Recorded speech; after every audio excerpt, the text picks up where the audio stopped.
somebody who doesn't fast and hasn't done it and wants to practice this, how do they get started? Do you go cold turkey? Do you go with a water fast first, or do you do a dry fast? What is the process that you would recommend? So my answer to that question is really more of a question. If you have somebody who's like super fit and healthy, they can probably go and run 10 miles and they'll be like, yeah, I can run 10 miles, even though they're not used to running because they're bodybuilders or weightlifters or whatever. If you're someone who's physically active and fit, you can probably go and run a mile and not feel it too much. But if someone's like morbidly obese, they can't just go run a mile. And the same thing applies for fasting because it is something that takes a lot out of your body to do.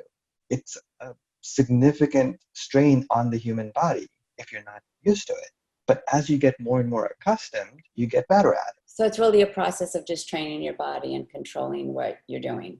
And if you think about it as a skill instead of the ritual, take it one day at a time, see how you feel, then the next day, then the next day. There's a healer within yourself.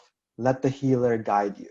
A lot of people think that you need medicine to get better. Think about cellular level, right? On a cellular level, your body is not really one creature. It's literally thousands and thousands of little organisms in like to make up a muscle cell or to make up your stomach cell. These are all living creatures that have their own little sentience. They may not be as intelligent or have a neural network that is complicated as humans, but they have this biological urges. Like a blood cell has to have oxygen and carries the carbon dioxide back to your heart to exhale. Your lungs create this carbon factory where they're taking out the oxygen and putting out the carbon dioxide. Your heart takes that oxygen, supplies it to the rest of your body so that it can keep functioning. I always said our body is like a factory. Best allegorical way of thinking about the body is it's like a river, right? It's constantly flowing with streams of water coming in and streams of water going out. With every breath, you're exchanging with the environment around. With every meal, you are exchanging with the environment around you. It makes sense. And once you become conscious and aware of that exchange by controlling your breathing and controlling your food intake, you start thinking, okay, well, I haven't had food to eat for like 2 days, but I have like extreme headaches right now because I've never done this before. Right. And I'm going through withdrawal symptoms. But then you're like, well, let me stick it out and see how it goes. And then 2 days later, you're like, oh my God, I have more energy than I've ever had in my life. And I haven't eaten for 4 days. What's going on?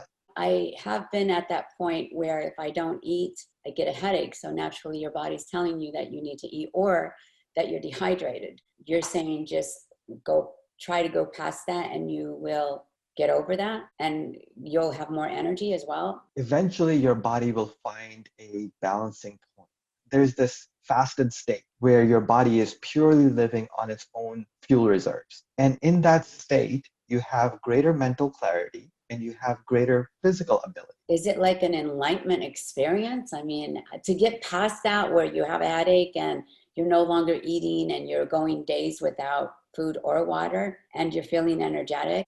So enlightenment is an interesting term, right? It's got like various meanings and various like connotations associated with it throughout human history. But fundamentally, enlightenment is about, hey, you're smarter than you were the day before. You have been enlightened. But on a biological level, your intelligence is a product of how many neurons are in your brain. We all have a limited number of neural activity that controls how intelligent we are.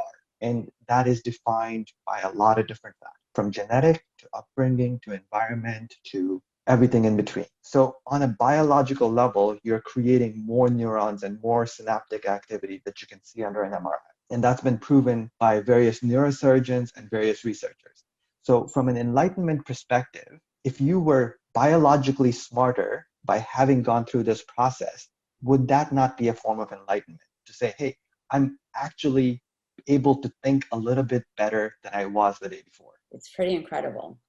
So let me ask you, when you fast and you're on this quest to lose weight, do you recommend or do you exercise when you fast? It's really about like listening to your body and say, hey, if you're, and think about it this way, if you're someone who's never fasted before, you might like take all of your energy just to get through the first 3 days. But then you're like, hey, I actually feel pretty good. I have energy. But For other people, they will be like, oh my God, I'm dizzy. I can barely walk, barely stand. You've got to increase your oxygen supply.